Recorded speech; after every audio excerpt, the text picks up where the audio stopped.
Hello everyone, welcome back to our channel Bangla শিক্ষা কেন্দ্র।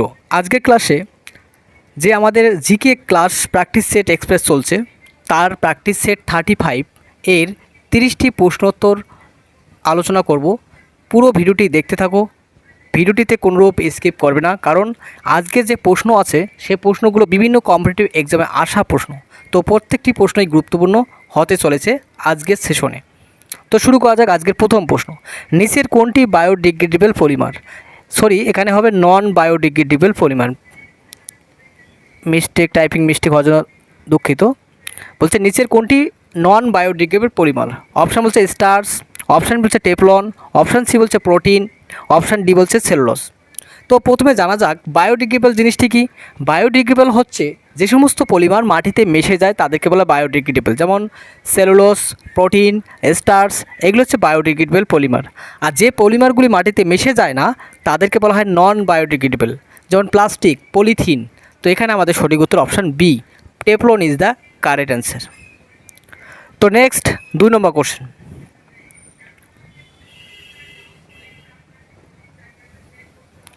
Question 2 বলছে কি নিচের কোনটি তেজস্ক্রিয় নিষ্ক্রিয় গ্যাস?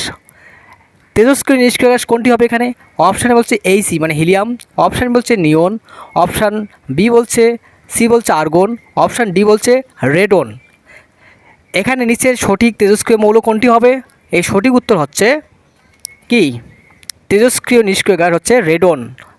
রেডন একটি তেজস্ক্রিয় নিষ্ক্রিয় গ্যাস। নিষ্ক্রিয় গ্যাস বলতে যারা রাসায়নিকে অংশগ্রহণ করে না, এদের যোজ্যতা সবসময় শূন্য হয়। তাহলে option D is the correct answer. Next 2 number question 3 number question. Question 3তে বলছে জালিয়ানওয়ালাবাগের নির্মম হত্যাকাণ্ডের জন্য কে নাইটহুড উপাধি প্রত্যাখ্যান করেছিলেন? অপশান এ বলছে তেজ বাহাদুর সাপ্রো, অপশান সি বলছে আশুতোষ মুখার্জি, অপশান সি বলছে রবীন্দ্রনাথ ঠাকুর, অপশান ডি বলছে শহীদ আহমেদ খান। জালিয়ানবাগের হত্যাকাণ্ডে আমাদের কবিগুরু রবীন্দ্রনাথ ঠাকুর ইংরেজদের দেওয়া যে নাইট উপাধি সেটা প্রত্যাখ্যান করেছিল। সেটা হচ্ছে অপশান সি, অর্থাৎ রবীন্দ্রনাথ ঠাকুর নাইটহুড উপাধি ত্যাগ করেছিল। Option C is the correct answer. Next 4 number question.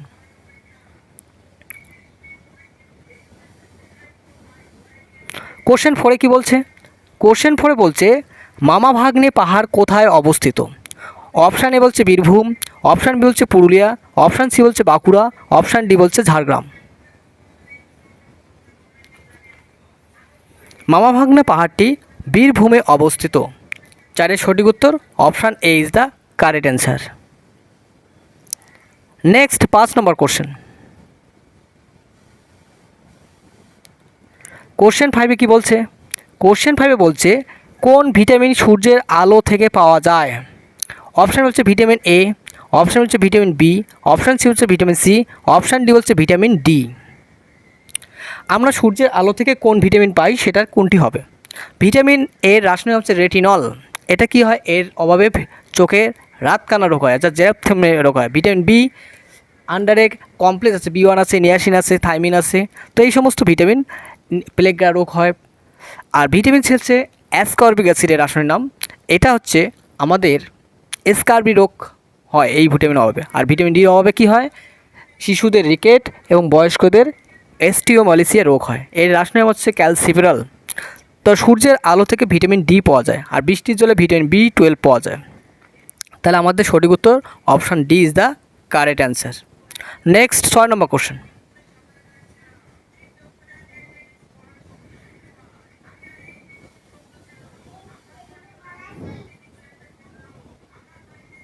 Question 6 কি বলছে? কোশ্চেন 6 বলছে ভারতবর্ষের প্রথম বাঙালি রাষ্ট্রপতির নাম কি? আবুল কালাম আজাদ, জাকির হোসেন, অপশান ডি বলছে প্রণব মুখার্জি, অপশান ডি বলছে APJ আব্দুল কালাম। ভারতবর্ষের প্রথম রাষ্ট্রপতির নাম হচ্ছে প্রণব মুখার্জি। ইনি একজন বাঙালি ছিলেন। Option C is the correct answer. Next 7 number question.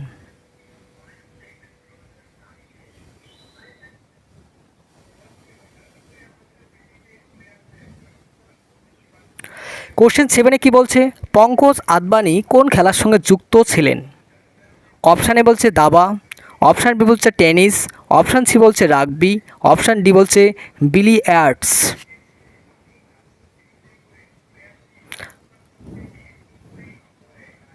Pankaj Adani billiards খেলার সঙ্গে যুক্ত ছিল। Option D is the correct answer. এছাড়াও আরও কয়েকজন খেলোয়াড় আছে, তারা বিভিন্ন খেলার সঙ্গে যুক্ত, সেটা দেখে নাও।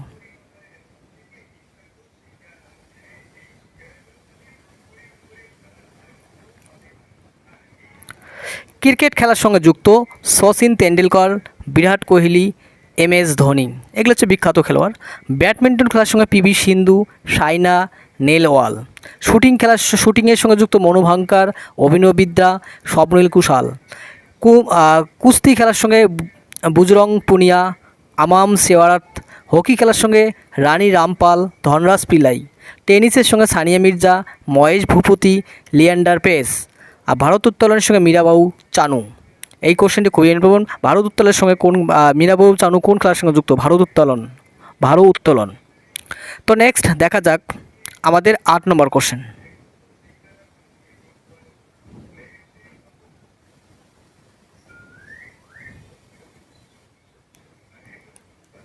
কোশ্চেন এটি কি বলছে? বলছে আগ্রা দুর্গ নির্মাণ করেন কে? অপশানে বলছে শাহজাহান, অপশান বলছে কুতুব শাহ, অপশান সি বলছে আকবর, অপশান ডি বলছে শের শাহ। 8 সঠিক উত্তর হবে আকবর আগ্রা দুর্গ নির্মাণ করেন। নেক্সট 9 নম্বর কোশ্চেন।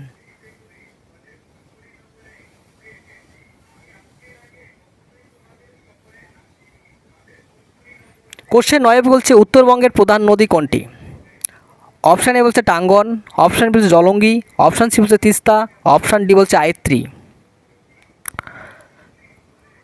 9 সঠিক উত্তর হবে তিস্তা, উত্তরবঙ্গের প্রধান নদী। Option C is the correct answer. Next 10 number question.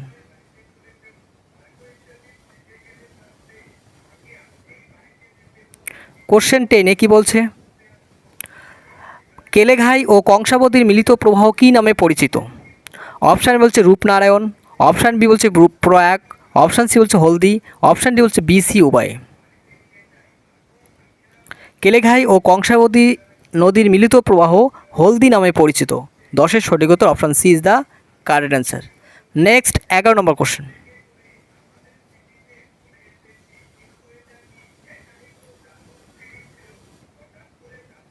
Question 11 কি বলছে?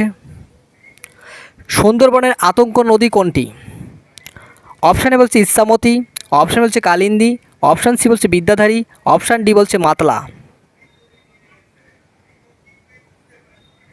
11 সঠিক উত্তর হবে মাতলা, সুন্দরবনের আতঙ্ক নদী। Option D is the correct answer. Next 12 number question. Question 12 কি বলছে? কোশ্চেন 12 বলছে পশ্চিমবঙ্গের উচ্চতম রেল স্টেশন কোনটি? অপশান বলছে শিয়ালদহ, অপশান বলছে Howrah, option C Malda, option D Ghum. পশ্চিমবঙ্গের উচ্চতম রেল স্টেশন হলো কি? অপশান ডি ঘুম, পশ্চিমবঙ্গের উচ্চতম rail station. Option D is the correct answer. Next 13 number question.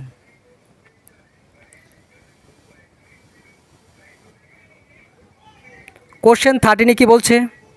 Question 13 বলছে বৃহত্তম চিড়িয়াখানা পশ্চিমবঙ্গের কোথায় অবস্থিত? অপশান এ বলছে আলিপুর, অপশান বি বলছে শিলিগুড়ি, অপশান সি বলছে বহরমপুর, অপশান ডি বলছে বোলপুর। বৃহত্তম চিড়িয়াখানা পশ্চিমবঙ্গের আলিপুরে অবস্থিত। Option A is the correct answer. Next 14 number question.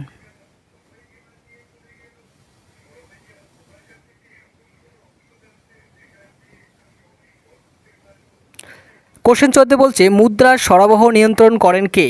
Option বলছে অর্থমন্ত্রক, অপশান বলছে রাষ্ট্রপতি, অপশান সি বলছে নীতি আয়োগ, অপশান ডি বলছে রিজার্ভ ব্যাঙ্ক অফ ইন্ডিয়া অর্থাৎ RBI। মুদ্রা সরবরাহ নিয়ন্ত্রণ করেন option D reserve bank of India. Option D is the correct answer. Next 15 number question.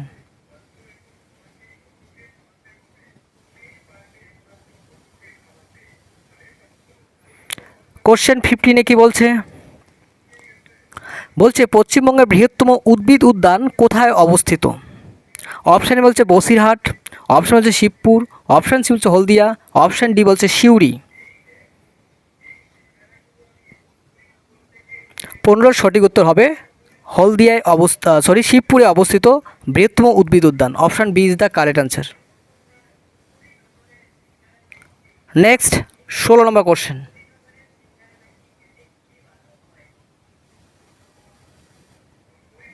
এখানকার আজকের সেটে যে প্রত্যেকটি প্রশ্নই বিভিন্ন কম্পিটিটিভ পরীক্ষা আসা জিকে, হয় রেল হোক, হয় এমটিএস হোক, হয় তোমাদের জিএনএম হোক, অথবা ডাব্লিউপি, কেপি, সব পরীক্ষা থেকে নির্বাচিত এই জিকে প্রশ্নগুলো।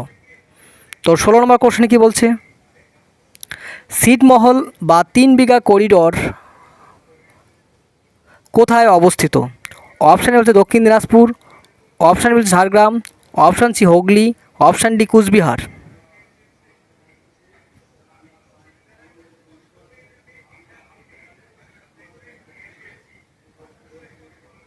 ছিটমহল বা 3 বিঘা করিডোর অবস্থিত কুচবিহার জেলায়। Option D is the correct answer.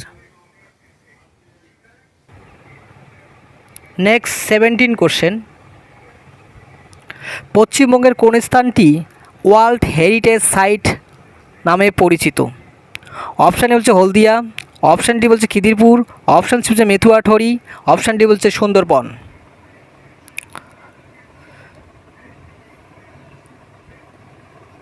World heritage site নামে পরিচিত Sundarban. Option D is the correct answer. Next 18 number question.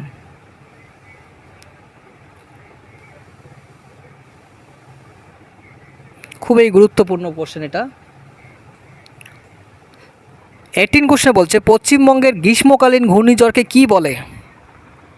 অপশানে বলছে আধি, অপশান বলছে আশ্বিনের ঝড়, অপশান সি বলছে টাইফুন, অপশান ডি বলছে কাল বৈশাখী।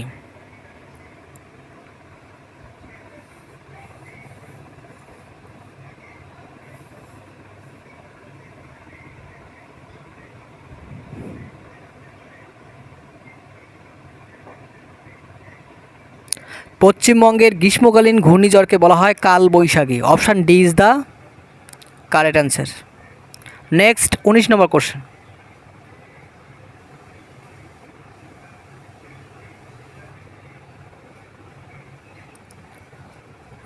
কোশ্চেনে বলছে ভারতে অবস্থিত হিমালয়ের সর্বোচ্চ শৃঙ্গের নাম কি? অপশান এ বলছে কাঞ্চনজঙ্ঘা, অপশান ডি বলছে নত্রেক, অপশান সি বলছে মাকালু, অপশান ডি বলছে সান্দাকফু। ভারতে অবস্থিত হিমালয়ের সর্বোচ্চ শৃঙ্গের নাম হচ্ছে Kanchenjunga. Option A is the correct answer. Next 20 question.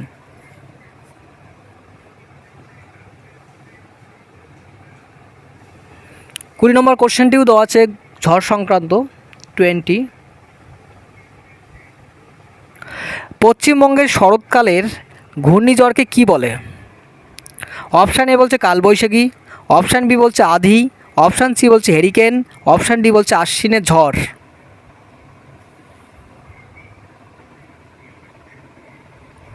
পশ্চিমবঙ্গে শরৎকালে যে ঝড়টা হয়, ঘূর্ণিঝড়টা হয়, সেটার নাম হচ্ছে আশ্বিনের ঝড়। Option D is the correct answer. Next 21 number question.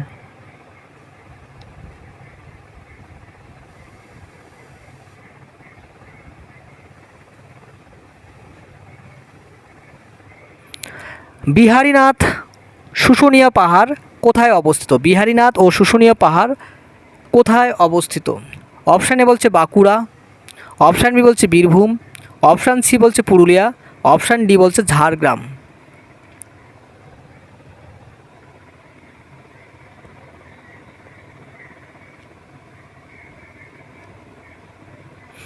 Biharinath ও শুশুনিয়া পাহাড় বাঁকুড়া জেলায় অবস্থিত। Option A is the correct answer. Next 22 number question.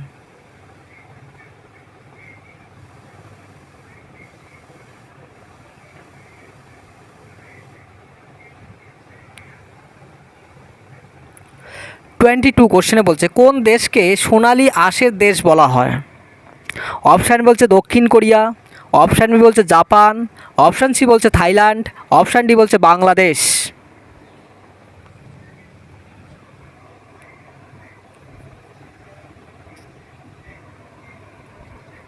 বাংলাদেশকে সোনালী আঁশের দেশ বলা হয়। কেন বলা হয়? কারণ এখানে পাট উৎপাদনে প্রথম স্থান, পাট চাষ উন্নতর জন্য, পাট চাষে প্রথম হওয়ার জন্য বাংলাদেশকে সোনালী আঁশের দেশ আখ্যা দেওয়া হয়েছে। Option D is the correct answer. Next 23 number question. Question 23 কি বলছে? 23 কোশ্চেনে বলছে পশ্চিমবঙ্গের প্রথম বাংলা সংবাদপত্র কোনটি? পশ্চিমবঙ্গের প্রথম বাংলা সংবাদপত্র কোনটি? অপশান এ বলছে বেঙ্গল গেজেট, অপশান বি বলছে সমাচার সুধা বর্ষণ, অপশান সি বলছে স্বদেশ মিত্রণ, অপশান ডি বলছে সমাচার দর্পণ।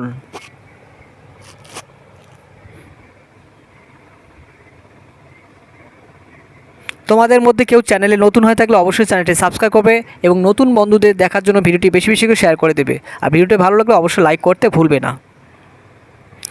তো পশ্চিমবঙ্গের প্রথম বাংলা সংবাদপত্র হলো সমাচার দর্পণ। Option D is the correct answer. Next 24 number question. 24 কোশ্চেনে কি বলছে?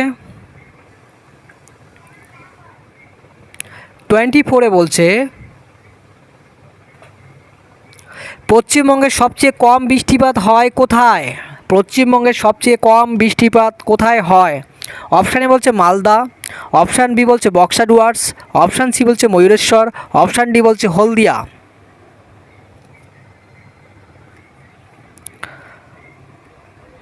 চব্বিশের সঠিক উত্তর হবে ময়ূরেশ্বর। এটা কোন জেলায়? বীরভূম জেলা।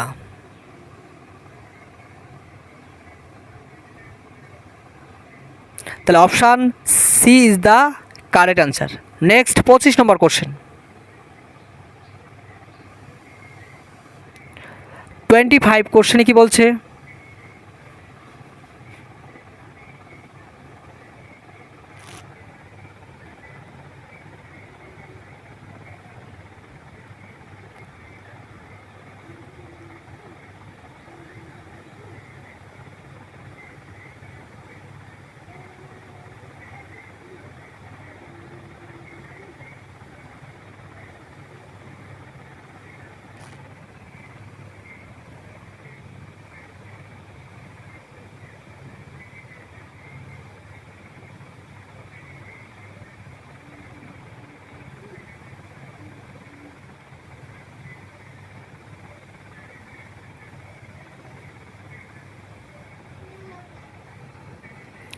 টোয়েন্টি ফাইভ কোশ্চেনে বলছে পশ্চিমবঙ্গের প্রশাসনিক বিভাগ কয়টি?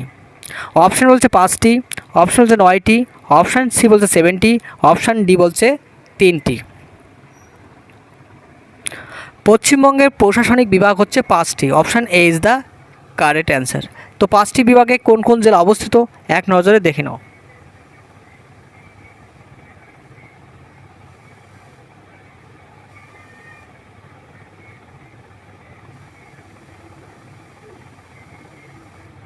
পশ্চিমবঙ্গের 5টি প্রশাসনিক বিভাগের সদর দপ্তর কোথায়, জেলাগুলির নাম কি, আর কয়টি করে জেলা আছে? প্রথম বিভাগটা হচ্ছে প্রেসিডেন্সি বিভাগ। প্রেসিডেন্সি বিভাগ সদর দপ্তর হচ্ছে কলকাতা। কোন কোন জেলা আছে এখানে? উত্তর 24 পরগনা আছে, দক্ষিণ 24 পরগনা, হাওড়া, নদিয়া, কলকাতা। টোটাল 5টা জেলা আছে এখানে। এরপর আছে 2 নম্বর বর্ধমান বিভাগ, চুঁচুড়ার এর সদর দপ্তর। পূর্ব বর্ধমান, হুগলি, বীরভূম, পশ্চিম বর্ধমান, এই 4টি জেলা নিয়ে বর্ধমান বিভাগটি প্রশাসনিক বিভাগ। 3 নম্বর বিভাগটা হচ্ছে মেদিনীপুর বিভাগ, এর সদর দপ্তর মেদিনীপুরে। পূর্ব মেদিনীপুর, পশ্চিম মেদিনীপুর, বাঁকুড়া, পুরুলিয়া, ঝাড়গ্রাম, এখানে টোটাল 5টা জেলা আছে। এরপর আছে মালদা বিভাগ। মালদা জেলায় সদর দপ্তর মুর্শিদাবাদ, মালদা, উত্তর দিনাজপুর, দক্ষিণ দিনাজপুর, এখানেও 4টি জেলা আছে। এরপর আছে জলপাইগুড়ি বিভাগ, এর সদর দপ্তর জলপাইগুড়ি, এটা হচ্ছে 5 নম্বর সদর দপ্তর। এখানে কি কি জেলা আছে? দার্জিলিং, আলিপুরদুয়ার, জলপাইগুড়ি, কোচবিহার, কালিম্পং, এখানেও 5টি জেলা আছে। তো এই ছিল প্রশাসনিক বিভাগের 5টি বিভাগ এবং সদর দপ্তর জেলা এবং কয়টি করে জেলা আছে সেটা এক ঝলকে দেখে নাও, কারণ এখান থেকে বিভিন্ন পরীক্ষায় কোশ্চেন আসে। তো নেক্সট 26 কোশ্চেন।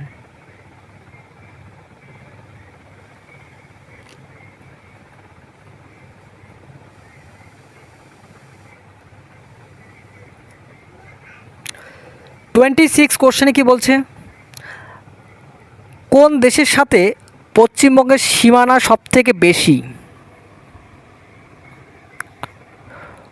কোন দেশের সাথে পশ্চিমবঙ্গের সীমানা সবথেকে বেশি? অপশান হচ্ছে Nepal, option Bangladesh, option C Bhutan, option D Myanmar. এর সঠিক উত্তর হবে Bangladesh. Option B is the correct answer. Next 27 question. 27 কোশ্চেনে কি বলছে, বলছে কোন নদী মালদা জেলাকে দুই ভাগে ভাগ করেছে? সরি 28 বলছে কোন নদী মালদা জেলাকে দুই ভাগে ভাগ করেছে? অপশান এ বলছে দামোদর, অপশান বি বলছে রায়ডাক, অপশান সি বলছে হুগলি, অপশান ডি বলছে মহানন্দা।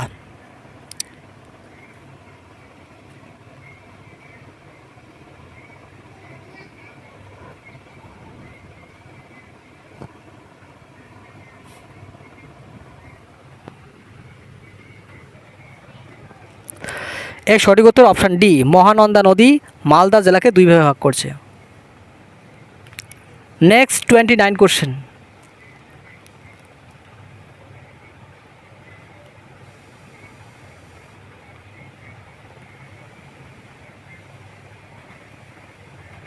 পশ্চিমবঙ্গের কোথায় এক শৃঙ্খ বিশিষ্ট গন্ডার সংরক্ষণ করা হয়? পশ্চিমবঙ্গের কোথায় এক শৃঙ্খ মানে একটা শিং গন্ডার সংরক্ষণ করা হয়? অপশান এ বলছে আলিপুরদুয়ার, অপশান বি বলছে বক্সা, অপশান সি বলছে কুলিক, অপশান ডি বলছে সুন্দরবন।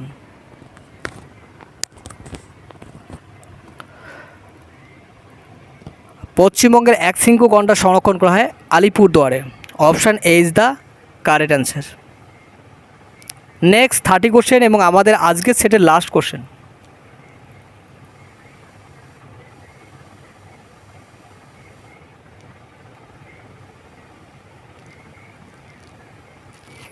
তিরিশ নম্বর কোশ্চেনে বলছে ওয়াংসু কোন নদীর অপর নাম? ওয়াংসু কোন নদীর অপর নাম? অপশান এ বলছে তিস্তা, অপশান বি বলছে রায়ডাক, অপশান সি বলছে তোরসা, অপশান ডি বলছে জলঢাকা। ওয়াংসু রায়ডাক নদীর অপর নাম। Option B is the correct answer. তো তোমাদের মধ্যে 30-এর মধ্যে কে কত স্কোর করতে পারলে আমাকে কমেন্ট করে জানিয়ে দিও। আর ভিডিওটি ভালো লাগলে অবশ্যই লাইক করবে, আর চ্যানেলে কেউ নতুন হয়ে থাকলে অবশ্যই চ্যানেলটি সাবস্ক্রাইব করবে এবং পাশে বেল আইকনটি প্রেস করে রাখবে যাতে নতুন ভিডিও আপলোড করার সঙ্গে সঙ্গে নোটিফিকেশন তোমাদের মোবাইলে পৌঁছে যায়। তো সম্পূর্ণ ভিডিওটি দেখার জন্য অসংখ্য ধন্যবাদ। Thank you.